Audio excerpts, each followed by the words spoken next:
चलिए चालू करते हैं। सावधान। नमो अरिहंताणं नमो सिद्धाणं नमो आयणीयाणं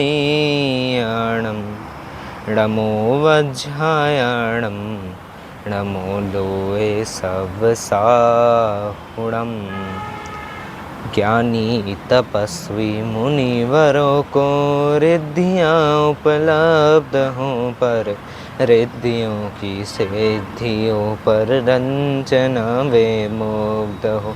वे तो निरंतर लीन रहते आत्मा के ज्ञान में, आत्मा के चिंतवन निज आत्मा के ध्यान में।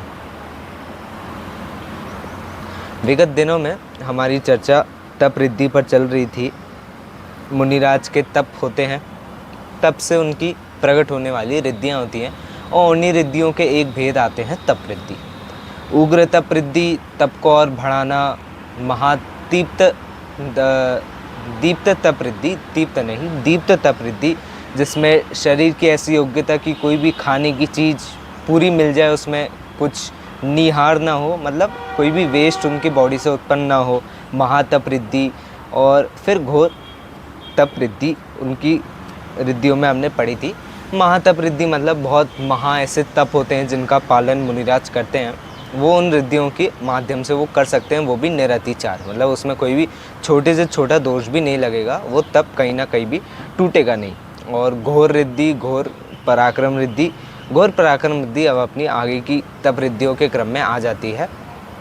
इसके और 3 ही भेद बाकी हैं। 7 थे, हमने पहले 4 की चर्चा कर ली और अब 3 बाकी हैं। अगर 8 इसके भेद मानने हो तो उग्र तप रिद्धि के जो 2 भेद थे, उग्र मतलब अवस्थित उग्र तप रिद्धि और उग्र तप रिद्धि, अगर उन 2 को विभाजित करें, अलग अलग लेंगे तो इसके 8 बन जाते हैं। नहीं तो वैसे इसके मूल 7 भेद हैं और अगले भेद में आ जाता है इसका घोर पराक्रम तप रिद्धि।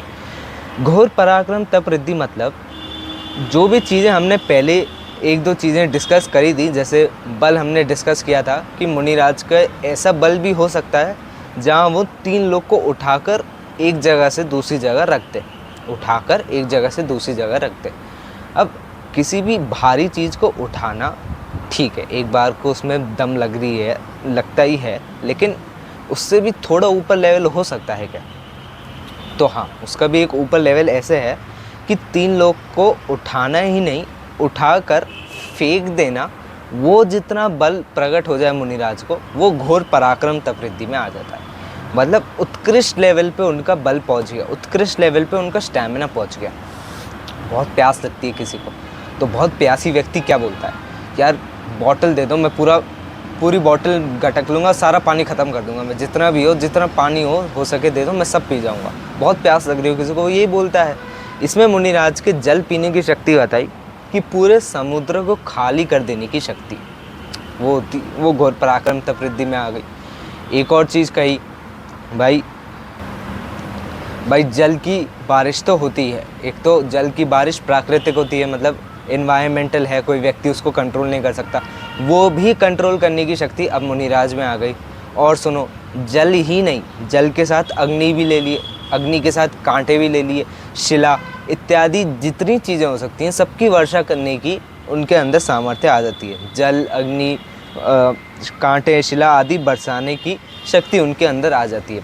और इन सब से भी ऊपर उनकी एक शक्ति और प्रकट होती है, ग्रहित तप को उत्तर बढ़ाने की शक्ति। ग्रहित मतलब क्या होता है? ग्रहित मतलब ग्रहण करा हुआ। मिथ्यात्व के जब हम 2 वेद पढ़ते हैं, ग्रहित अग्रहित, तो उसमें ग्रहित भी एक आता है, मतलब ग्रहण करा हुआ, पहले से आया हुआ नहीं, अब जो हमें मिला है ग्रहण करा हुआ तप। यानी आज जो उनने कोई तप लिया, कल उनने कोई तप लिया हो, उसको उत्तर बढ़ाने की शक्ति और उसको बढ़ावा दे सकते हैं। तप बढ़ाना सामान्य बात नहीं है। तप बढ़ाना मतलब आपके अंतरंग की एक तो शक्ति इतनी बड़ी है कि आप तप को बढ़ा सक रहे हो, मतलब उतनी आपका स्टैमिना, उतना बल आपका बढ़ चुका है कि अब आप तप को भी बढ़ा पा रहे हो। और दूसरी बात, उतना इच्छाओं का भी कम होना चाहिए, मतलब एक तरीके से आपकी शक्ति भी बढ़ रही है, 1 मीटर आपका शक्तियों का ऊपर जा रहा है, यानी शरीर की योग्यता ऊपर जा रही है, और एक तरीके से आपका इच्छा का भी मीटर नीचे आना चाहिए। अगर इच्छाएं कम नहीं होंगी तो तप का पालन नहीं होगा। हर कोई आलू प्याज नहीं छोड़ सकता, हर कोई बाहर का खाना नहीं छोड़ सकता, हर कोई छना हुआ पानी नहीं पी सकता, लेकिन जो पीता है उसकी इच्छाएं कम होती हैं। इच्छाएं कैसे?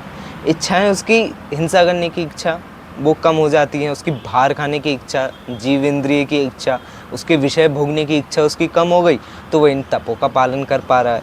मुनिराज के उत्कृष्ट लेवल का हैं तो वो जितने तप का पालन कर पा रहे हैं वो तो शक्ति अनुसार कर ही रहे हैं, फिर इच्छाएं भी कम हो रही हैं और शक्ति भी बढ़ रही है, तो और तप का पालन हो पा रहा है, मतलब ग्रहित तप को उत्तर उत्तर और बढ़ा पा रहे हैं, ये भी इसके अंदर आ जाता है। अगर इसके मैं बिंदु पढ़ूँ तो तीनों लोकों को उठाकर फेंकने, संहार करने, पृथ्वी तल निगलने, समुद्र को निगलने, समुद्र के संपूर्ण जल को सुखाने, जल, अग्नि, कांटे, शिला आदि बरसाने एवं ग्रहित तप को उत्तर उत्तर बढ़ाने को घोर पराक्रम कहते हैं। और इस घोर पराक्रम जिस तप से प्रकट होता है उस तप को घोर पराक्रम तप कहते हैं। ये इनके तप से इनकी ये शक्ति प्रकट हो रही है।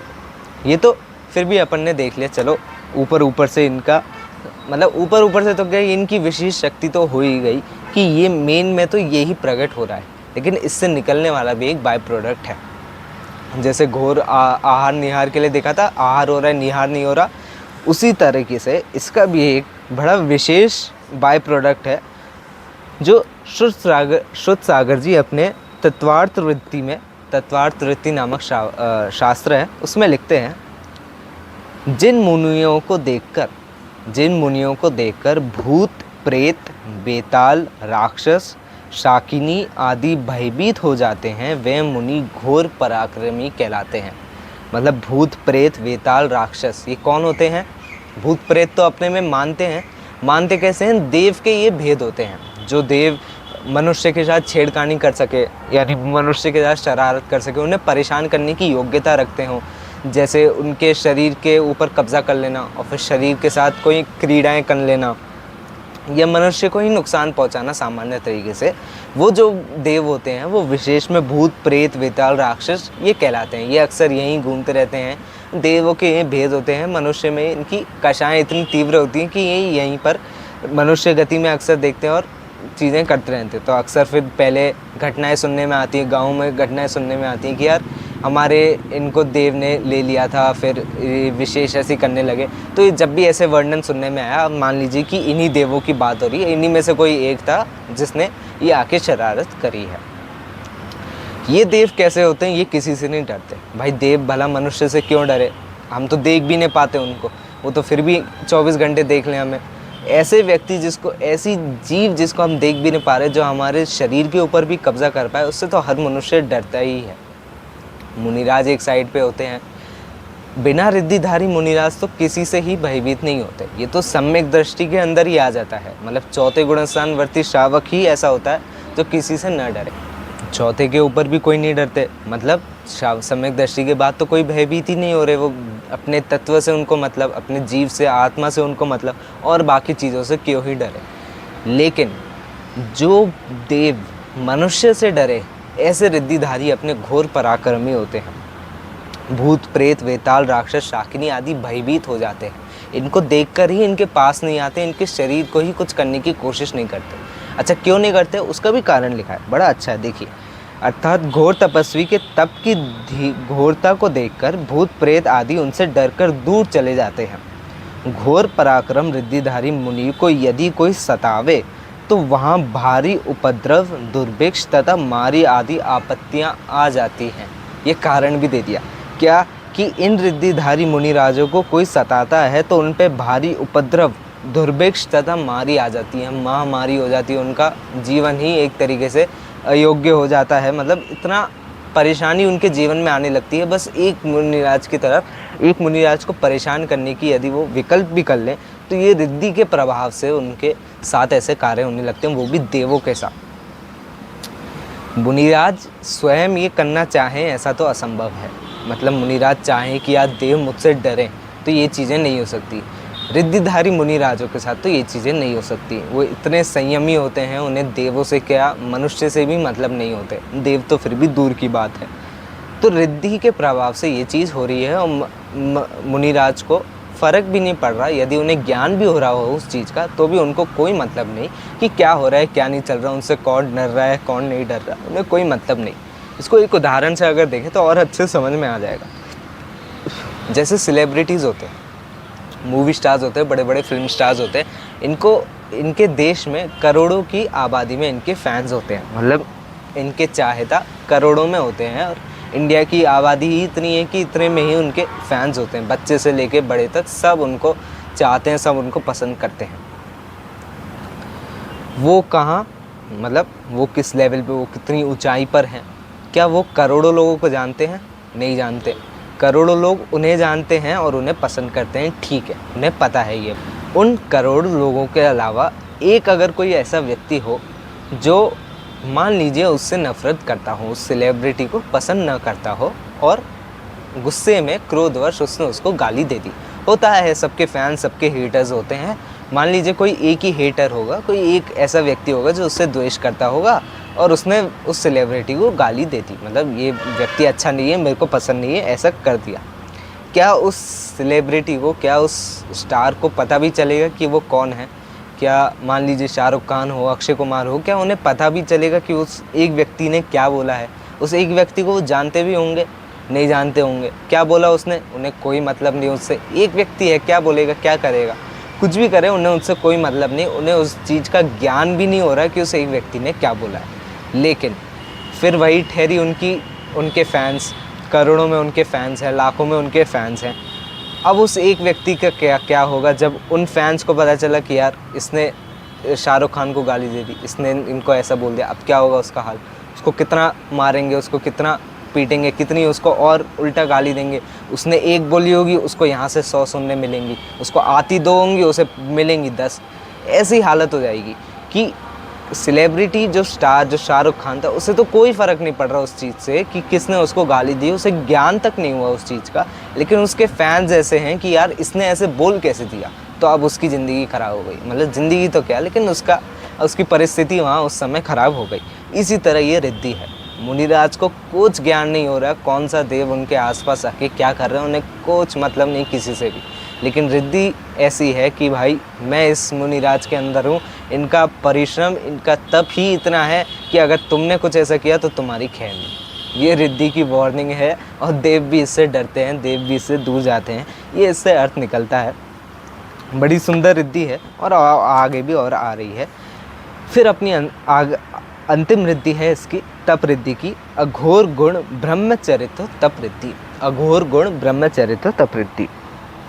नाम को तोड़ते हैं फिर समझते हैं। अघोर, पहला शब्द आया अघोर। अघोर मतलब होता है शांति, या शांति ही हो गुण जिसका, ऐसा अघोर। अघोर गुण ब्रह्म, अघोर गुण का हो गया, शांति ही है गुण जिसका। ब्रह्म क्या हो गया? ब्रह्म से ब्रह्मचर्य अर्थ यहाँ नहीं लेना है, क्योंकि ब्रह्मचर्य तो सामान्य में हर मुनिराज पालते ही हैं। ब्रह्म का अर्थ यहाँ अगर मैं ऐसे पढ़ूँ तो ब्रह्म का अर्थ धवलाकार के अनुसार यह है कि 5 व्रत, 5 समिति, 3 गुप्ती रूप चारित्र।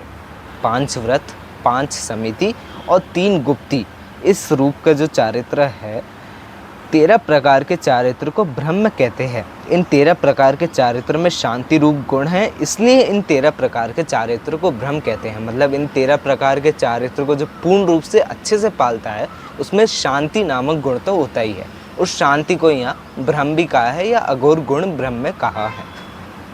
अब यहाँ प्रश्न करा, 5 व्रत, 5 समिति और 3 गुप्ती, 13 प्रकार के चारित्र का निरतिचार पालन सभी मुनि करते हैं।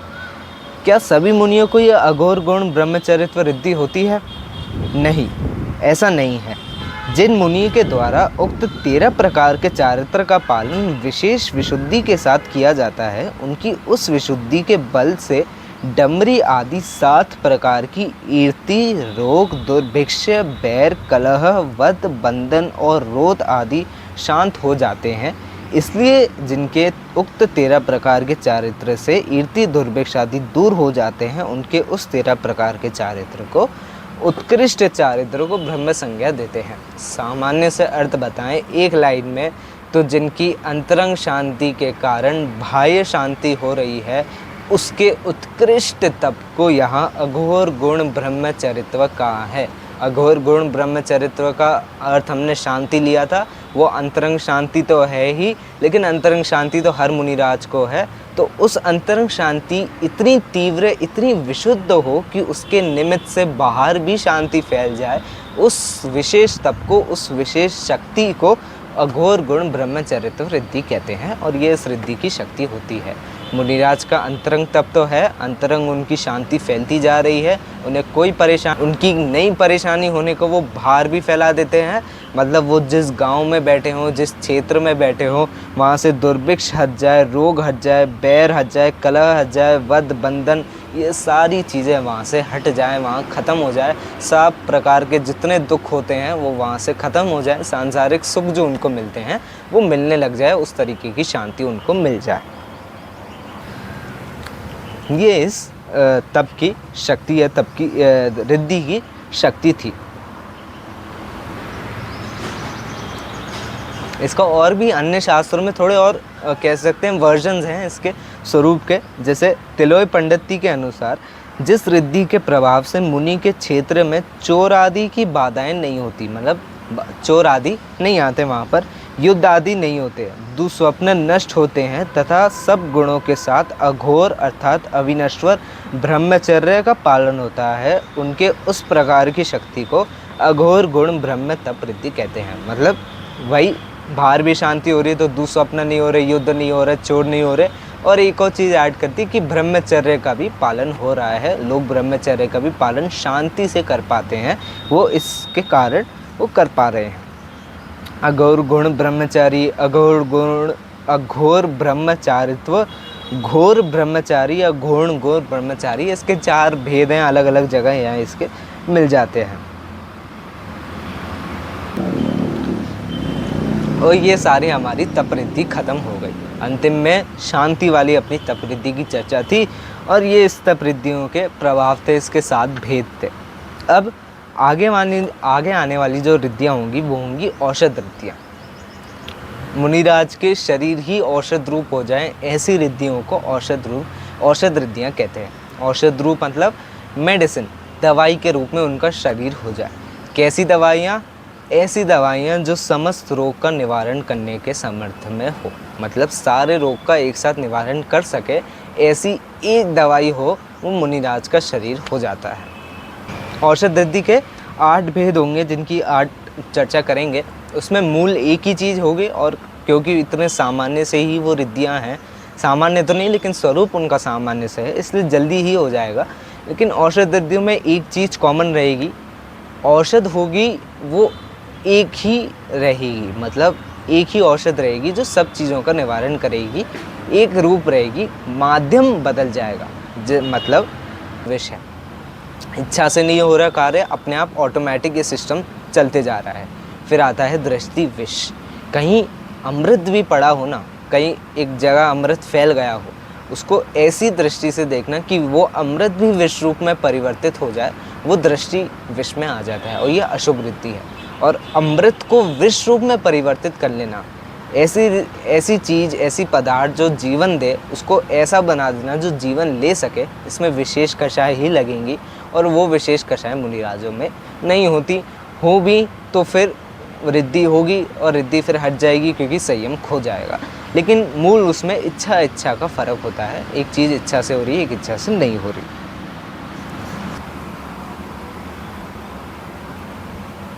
अब एक और चीज़ हमने चर्चा करी कि औषध रिद्धि से रोगों का निवारण हो रहा है।